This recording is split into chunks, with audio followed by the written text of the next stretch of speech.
ಮಯ್ಯಾಸ್ ಕಿಚನ್ಗೆ ಎಲ್ಲರಿಗೂ ಸ್ವಾಗತ. ನಾನು ಶೈಲಾಮಯ್ಯ. ಇವತ್ತಿನ ಹೊಸ ರುಚಿ ಬದನೆಕಾಯಿಂದ ನಾವು ಬೇಕಾದಷ್ಟು ಬಗೆಯ ಪಲ್ಯ, ಸಾಂಬಾರು, ಗೊಜ್ಜುಗಳನ್ನೆಲ್ಲ ಮಾಡ್ತೇವೆ. ತುಂಬ ರುಚಿಯಾಗಿರ್ತದೆ. ನಾನಿವತ್ತು ನಾರ್ತ್ ಇಂಡಿಯನ್ ಸ್ಟೈಲ್ನ ಬ್ಯಾಂಗನ್ ಕಾ ಭರ್ತಾವನ್ನು ಸೌತ್ ಇಂಡಿಯನ್ ಸ್ಟೈಲ್ನ ಬದನೆಕಾಯಿ ತೊಕ್ಕು ಮಾಡ್ತಾ ಇದ್ದೇನೆ. ನಾವಿಲ್ಲಿ ಬದನೆಕಾಯಿಯನ್ನು ಬೆಂಕಿಯಲ್ಲಿ ಸುಟ್ಟು ಅದನ್ನು ಗೊಜ್ಜು ಮಾಡ್ತೇವೆ. ಇವತ್ತು ತವಾದಲ್ಲಿ ಬದನೆ ಹಾಗೂ ಟೊಮೆಟೊವನ್ನು ಶಾಲೋ ಫ್ರೈ ಮಾಡಿಕೊಂಡು ನಾರ್ತ್ ಇಂಡಿಯನ್ ಸ್ಟೈಲ್ನಲ್ಲಿ ಮಾಡ್ತಾ ಇದ್ದೇನೆ. ಇದು ಕೂಡ ತುಂಬಾ ರುಚಿಯಾಗಿರ್ತದೆ. ಅದಕ್ಕೆ ನಾನಿಲ್ಲಿ ಮಟ್ಟಿಗುಳ್ಳವನ್ನು ಉಪಯೋಗಿಸ್ಕೊಂಡು ಮಾಡ್ತಾ ಇದ್ದೇನೆ. ಅಥವಾ ಬೇರೆ ಯಾವುದೇ ಪರ್ಪಲ್ ಬದನೆ, ಅದು ಒಂದು ದೊಡ್ಡ ಬದನೆ ಕೂಡ ಸಿಕ್ಕಿದ್ರೆ ಮಾಡ್ಕೊಳ್ಬಹುದು. ನಾನಿಲ್ಲಿ 4 ಟೊಮೆಟೊ ಹಾಗೆ 2 ಮಟ್ಟಿಗುಳ್ಳವನ್ನು 2 ಭಾಗಗಳನ್ನಾಗಿ ಮಾಡಿ ಇಟ್ಕೊಂಡು ಅದನ್ನು ಒಂದು ದಪ್ಪ ತಳದ ತವದಲ್ಲಿ ಫ್ರೈ ಮಾಡ್ಕೊಳ್ಳಿಕ್ಕೆ ಬೇಕಾಗುವಷ್ಟು ತೆಂಗಿನ ಎಣ್ಣೆಯನ್ನು ಹಾಕಿ ಅದು ಸ್ವಲ್ಪ ಬಿಸಿ ಆಗ್ತಾ ಬಂದ ನಂತರ ಅದಕ್ಕೆ ಕಟ್ ಮಾಡಿದಂತಹ ಬದನೆಯನ್ನು ಈ ಥರ ಉಲ್ಟಾ ಇಟ್ಟು ಸ್ವಲ್ಪ ಬಿಸಿ ಮಾಡ್ಕೊಳ್ತಾ ಇದ್ದೇನೆ.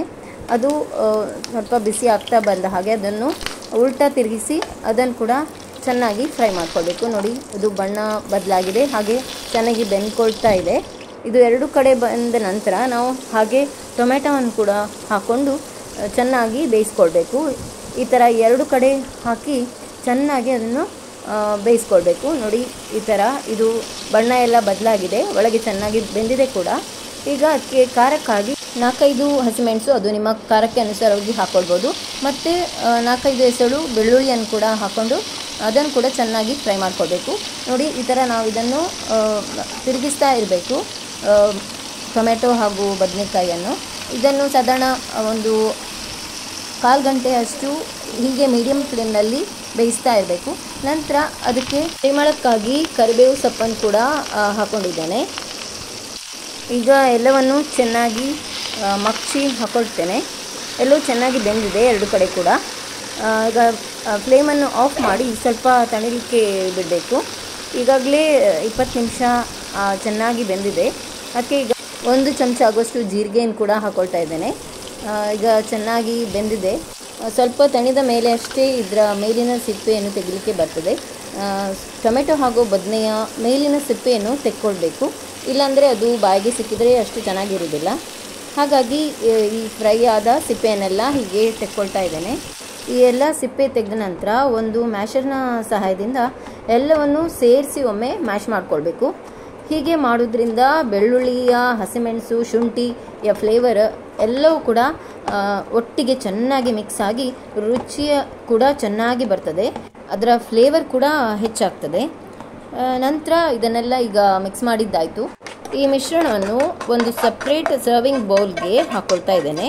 ಇದಕ್ಕೆ ಈಗ ರುಚಿಗೆ ತಕ್ಕಷ್ಟು ಉಪ್ಪನ್ನು ಕೂಡ ಇದರ ಮೇಲೆ ಹಾಕ್ಕೊಳ್ಬೇಕು. ಹಾಗೆ ಅದಕ್ಕೆ 1 ಚಮಚ ಆಗುವಷ್ಟು ಜೀರಿಗೆ ಪೌಡರನ್ನು ಕೂಡ ಹಾಕ್ಕೊಳ್ತಾ ಇದ್ದೇನೆ. ಹಾಗೆ ಖಾರದ ಪೌಡರ್ ಅಂದರೆ ಚಿಲ್ಲಿ ಪೌಡರನ್ನು ಕೂಡ ನಿಮಗೆ ಖಾರಕ್ಕೆ ಎಷ್ಟು ಬೇಕೋ ಅಷ್ಟು ಹಾಕ್ಕೊಳ್ಬೇಕು. ಇಷ್ಟನ್ನು ಹಾಕ್ಕೊಂಡು ನಂತರ ಒಂದು ದೊಡ್ಡ ನೀರುಳ್ಳಿಯನ್ನು ಸಣ್ಣಗೆ ಕಟ್ ಮಾಡಿ ಇಟ್ಕೊಂಡು ಈ ಬದನೆಕಾಯಿ ಗೊಜ್ಜಿಗೆ ಸೇರಿಸಿ ಒಮ್ಮೆ ಚೆನ್ನಾಗಿ ಮಿಕ್ಸ್ ಮಾಡ್ಕೊಳ್ತಾ ಇದ್ದೇನೆ. ನಂತರ ಅದಕ್ಕೆ ಕಟ್ ಮಾಡಿದಂತಹ ಕೊತ್ತಂಬರಿ ಸೊಪ್ಪನ್ನು ಕೂಡ ಹಾಕಿ, ಬೇಕಿದ್ದರೆ ನಿಂಬೆ ರಸವನ್ನು ಕೂಡ ಈ ಸಂದರ್ಭದಲ್ಲೇ ಹಾಕ್ಕೊಳ್ಬೋದು. ನಾನು ಅದನ್ನು ಸ್ಕಿಪ್ ಮಾಡಿದ್ದೇನೆ. ಕೊತ್ತಂಬರಿ ಸೊಪ್ಪನ್ನು ಹಾಕಿ ಚೆನ್ನಾಗಿ ಮಿಕ್ಸ್ ಮಾಡಿದರೆ ಒಂದು ಒಳ್ಳೆಯ ರುಚಿಯಾದ ಬ್ಯಾಂಗನ್ ಕಾ ಭರ್ತಾ ಬದನೆಕಾಯಿ ತೊಕ್ಕು ರೆಡಿ ಆಯಿತು. ನೋಡಿ, ಸೂಪರ್ ಆಗಿದೆ ಅಲ್ವಾ? ಇದನ್ನು ಚಪಾತಿ ಒಟ್ಟಿಗೆ ಮತ್ತು ಅನ್ನದ ಒಟ್ಟಿಗೆ ತಿನ್ನಲಿಕ್ಕೆ ತುಂಬ ಚೆನ್ನಾಗಿರ್ತದೆ. ಒಂದು ಒಳ್ಳೆಯ ಬದನೆಕಾಯಿ ತೊಕ್ಕನ್ನು ನೀವು ಕೂಡ ಟ್ರೈ ಮಾಡಿ ನೋಡಿ. ಈ ರೆಸಿಪಿ ಅಂತೂ ನಿಮಗೆಲ್ಲರಿಗೂ ಇಷ್ಟವಾಗಿದೆ ಅಂತ ಭಾವಿಸ್ತೇನೆ. ಇಷ್ಟವಾದಲ್ಲಿ ಒಂದು ಲೈಕ್ ಹಾಗೆ ಶೇರ್, ಹೊಸಬರಾಗಿದ್ದರೆ ಸಬ್ಸ್ಕ್ರೈಬ್ ಮಾಡಲಿಕ್ಕೆ ಮರಿಬೇಡಿ ಅಂತ ಹೇಳ್ತಾ ಮುಂದಿನ ಸಂಚಿಕೆಯಲ್ಲಿ ಭೇಟಿ ಆಗ್ತೇನೆ. Take care.